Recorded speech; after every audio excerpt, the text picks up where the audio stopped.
On October 29th, 2008, the quiet suburb of Ashford, Maine, woke up to something it would never forget. This is a continuation of Part 1. If you have not watched Part 1, go back to my channel and watch it. But if you have, let us continue. December 12th, 2024. One day before the date on the locket, the FBI set up a perimeter around Willow Creek. SWAT teams stationed in the woods. Helicopters scanned the skies. Undercover agents patrolled the town. Everyone was waiting. Anxiously, eager, scared. But what they didn't know was that the plan had already changed. Inside an old barn looking deserted and almost as if it wants to fall, just 3 miles outside Ashford, something stirred. A soft music box tune played beneath the sound of someone whimpering. It was Rachel. Rachel was alive. She was chained to a child-sized chair, her hair braided, her dress laced with ribbons. She was shivering. Her eyes were swollen, as if someone has punched her severely on them.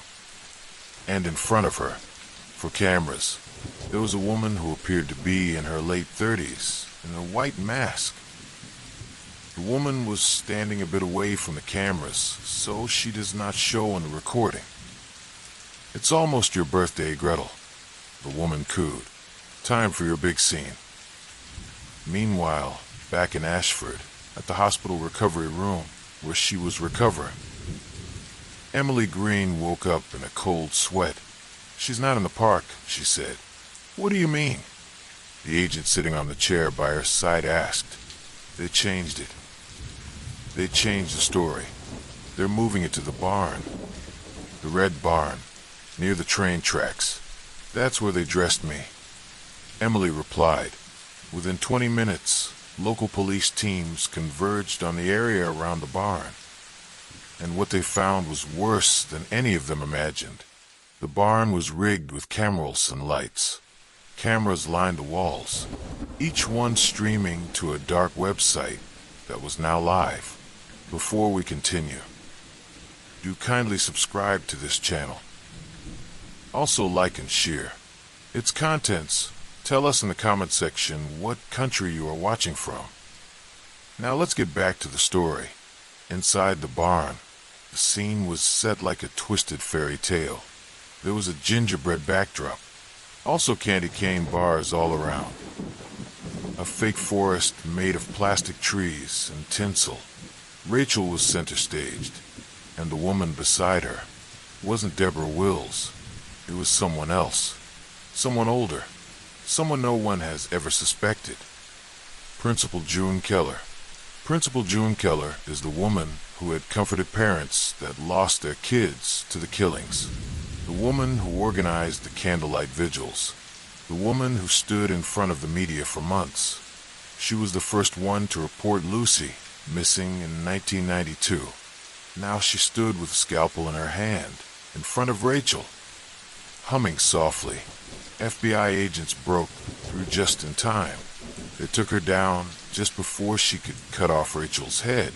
Rachel was saved, but June didn't run. She smiled, calmly, sweetly. "It doesn't end with me," she said. "I'm just the matron, the mother." And then she pulled a cord from her dress. A timer in the barn began counting down. The timer started counting down from 5 minutes. It was a bomb that was going to explode in less than 5 minutes. The FBI agents cleared the barn. They quickly defused the timer trap and ensured that Rachel was safely taken away. But something inside that barn was never meant to survive. They found journals, dozens, each one handwritten, signed, Mother Gretel. She spoke of traditions, ceremonies, a family that had operated for decades, members hidden in plain sight, people trained to raise girls like dolls, mold them, break them, display them. The journals mentioned code names, the huntsman, the mask maker, the wolf. They weren't metaphors. They were real. And the worst part, there were still names left unchecked, still dates written, still dolls missing. June Keller was arrested and taken into custody. During interrogation, June Keller refused to mention names. She kept on pleading insanity and was making utterances no one could understand. June Keller died in custody 48 hours later, when an autopsy was carried out. It was discovered that she injected poison that was hidden in her dentures, but before she passed, she whispered one last thing to the guard watching her cell. The Dollmaker always finishes the set. And then, silence, but it wasn't over. 2 days later, an envelope arrived at the FBI field office. Inside the envelope was a photo of Emily, sleeping, from the night before, and a message, 1 down, 3 to go. Fast forward to December 15th, 2024. Ashford was under lockdown. Emily was moved to a secure location, monitored, guarded, cameras on every corner of the house. But it didn't matter, because the Dollmaker had already been there. Inside her pillowcase, a single porcelain tooth. Inside her closet, a marionette string, cut clean, dangling from a ceiling. He was watching, not just Emily, all of them. The journals from the barn revealed a disturbing truth. The Dollmaker was never caught, never even identified. He was the creator, the founder, the collector. Mother Gretel was just a disciple. And now he wanted the set complete. 1 down, 3 to go. That phrase haunted the task force. Who were the others? Emily, yes. But who else? The answer came on Christmas Eve. At exactly midnight, all across town, televisions flickered to life. Even the ones unplugged. A video played. It was homemade, black and white, silent. 3 girls, dressed in doll gowns, sitting at a tea party. Their names scrawled in crayon beneath the screen. Emily, Rachel, and Lucy. But a 4th cup sat empty. A name slowly faded in. Sam. No one knew who Sam was, until Rachel, recovering in protective custody, spoke again. He said I was the last before Sam. The favorite goes last. Emily remembered something else. A chant they'd whispered during her captivity. 1 is porcelain, 2 is glass, 3 we break, but 4 will last. Sam wasn't a victim. She was the endgame. An FBI profiler named Elise Bauer joined the case. She specialized in cult psychology. She believed the Dollmaker was creating a family. His family. He saw these girls not as victims, but as daughters. And Sam would be the one he kept. Agents searched for any missing girls named Sam. There were too many, but one file stood out. Samantha Eden, age 9, last seen 2019, Portland, Maine. Case was closed. Said she ran away, but her file was signed by Sheriff Moore, the same sheriff who vanished in 2009, the same one in the dollhouse tapes. They exhumed the sealed case files. Inside his locker, they found something hidden in a hollowed-out law book. A key, attached to a label, property of Yale. It matched a lockbox in an abandoned train station 2 counties over. Inside the lockbox, a reel of 8mm film. They played it. It was dated 1990. A workshop, with shavings on the floor. A girl tied to a spinning platform. And a man, only his hands visible, fitting a mask to her face, smoothing it like clay. A whisper behind camera. Perfect. The last one is perfect. Elise Bauer's voice cracked as she analyzed the footage. This isn't about death. It's about preservation. He thinks he's saving them, turning them into something that lasts forever. They tracked the workbench to a custom furniture shop that had closed 20 years ago. Owner Elias Lowell. Initials Yell. Never arrested, never questioned, and still receiving pension checks from a fake school district. When they raided the last known address tied to Lowell, it was empty, except for a table and 4 chairs, each one labeled Emily, Rachel, Lucy, Sam, but the fourth chair wasn't empty. A doll sat on it, life-sized, its dress sewn from real hair, and its eyes taxidermized. A note beneath it, she's waiting for her sisters. Fast forward to December 31st, 2024, New Year's Eve. The town was silent. Parties were canceled. Roads were closed. Even fireworks were banned. No one was celebrating. Not when they knew he was still out there. The Dollmaker. Emily hadn't slept in days. Neither had Elise Bauer. The image of that doll, eyes replaced, hair stitched from the real thing, haunted everyone who saw it. Worse still was the note. She's waiting for her sisters. Was Sam already gone? Or worse, still alive? The team needed answers. Fast. So they returned to where it began. The abandoned furniture shop, once owned by Elias Lowell. They brought ground-penetrating radar, sent dogs, infrared drones, and they found something beneath the floorboards. A tunnel, hand-carved, lined with doll heads nailed to the walls, each one smiling. It led to an underground chamber, a shrine, photos, locks of hair, bits of jewelry, ribbons, labels, names, hundreds, some crossed out, some still circled. One name was circled and read again and again, Samantha Eden. In the center of the room stood a mannequin, but this one wasn't like the others. It was made of bone, real bone, shaped into a girl, draped in tattered lace. Inside the chest cavity was a glass jar, a heart, still beating. Elise froze. It's a message. He's saying she's still alive. Then the lights went out, all of them, above ground and below. Backup generators failed.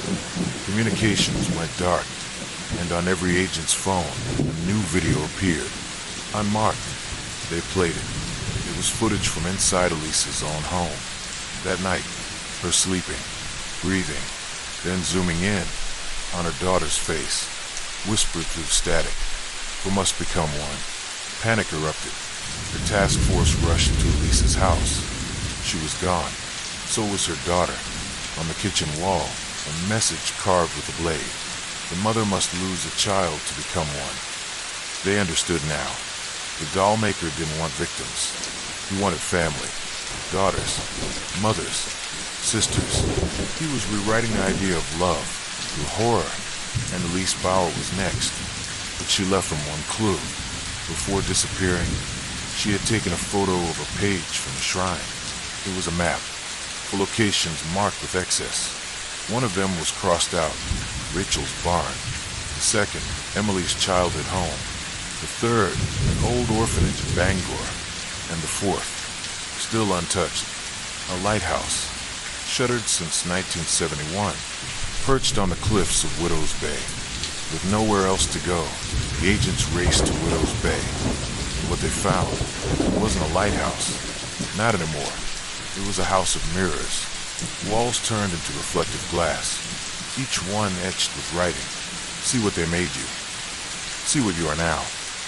And in the center room, a table, set for four.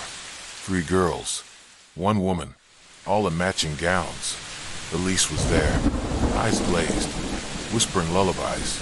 Her daughter was beside her, and so were 2 other girls, Rachel and Sam, still alive, but barely breathing. As the agent stepped forward, gas filled the room. They blacked out. When they awoke, they were outside. No sign of the girls, no sign of Elise. Only a new message, carved into the lighthouse door. She chose to join us. Family is forever. Fast forward to January 2nd, 2025. Ashford was collapsing under the weight of its own nightmare. The Dollmaker had vanished again. Elise Bauer, FBI profiler, mother, gone with him. And yet, something was different now. The trail wasn't cold, because the Dollmaker had made his first mistake. He had let them live. Emily, Rachel, Sam, all still breathing, and their minds held pieces of him. The girls were taken to a high-security trauma center. They weren't speaking much, but when they did, it was always in riddles. Emily scratched words into her bed sheets. She sang to him every night until he stopped screaming. Sam would only speak in third person. The favorite isn't chosen. She's carved. Rachel, who'd once stopped talking altogether, finally whispered. The mother didn't lose her child. She became the child. What did that mean? Had Elise been broken? Or had she made a choice?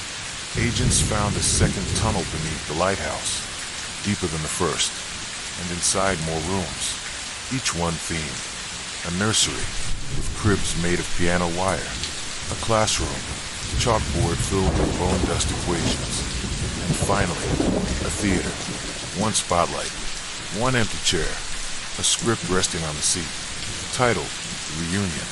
The final page read, "When the mother accepts the mask, the play begins." They were too late. But then, on January 7th, Emily woke up screaming, "She's coming back." He let her go. That same night, security footage from Ashford South Bridge picked up a lone figure, Elise Bauer, walking barefoot, in a Dollmaker gown, carrying something. Her daughter, alive, awake, smiling. They collapsed at the foot of the bridge. The agents rushed them to safety. Elise was weak but conscious, and when they asked what happened, she said one sentence, "I chose to burn it." Back at Widow's Bay, a plume of black smoke was rising. The lighthouse was gone. A charred crater remained. Later, in her hospital bed, Elise explained everything. The Dollmaker was Elias Lowell, but he wasn't just one man. He was a legacy, a title passed down like a name.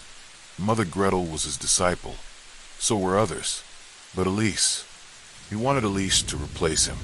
She had profiled him so well, understood his mind so deeply, that he believed she was his true successor.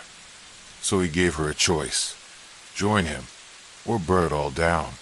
She chose the fire, but Elias escaped. Again, the last thing he said to her was, "You are the mother now. Someday they'll return to you."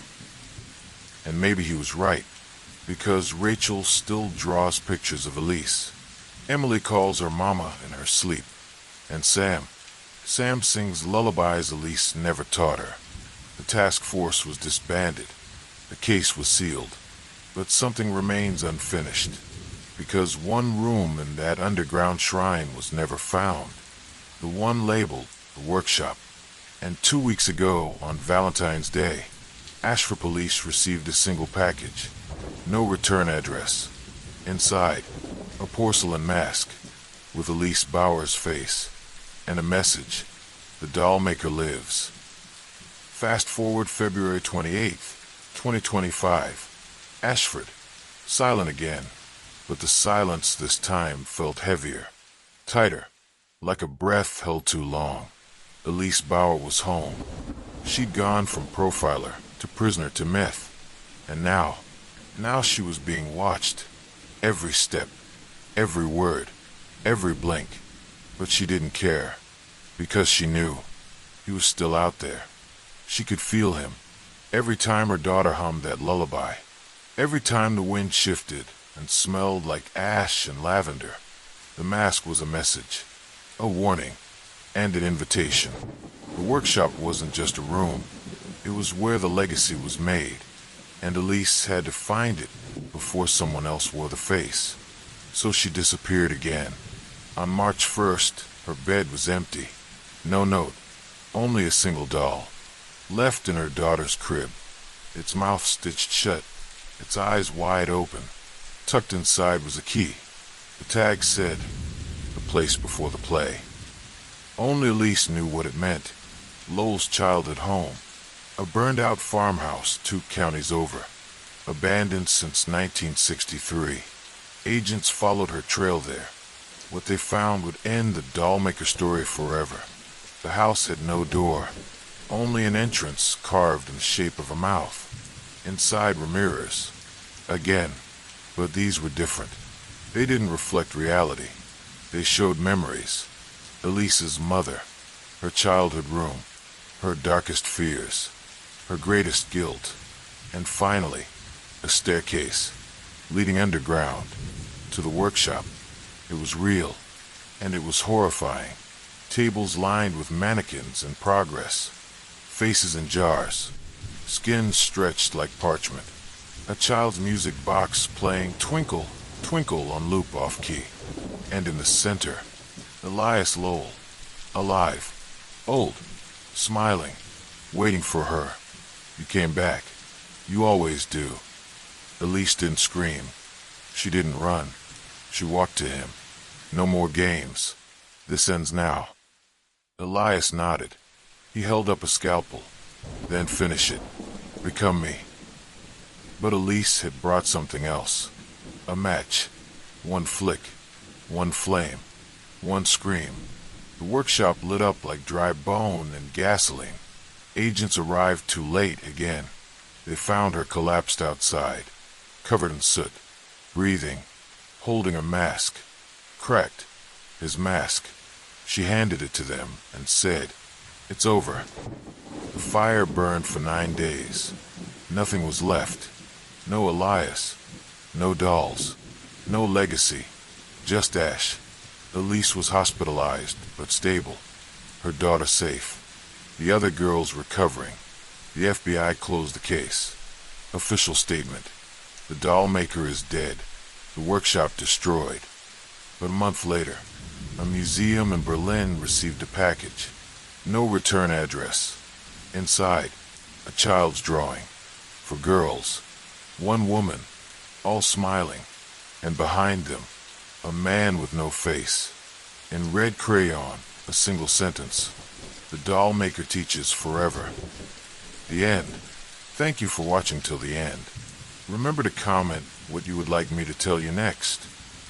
Also like, share, and subscribe to this channel for more amazing true crime events.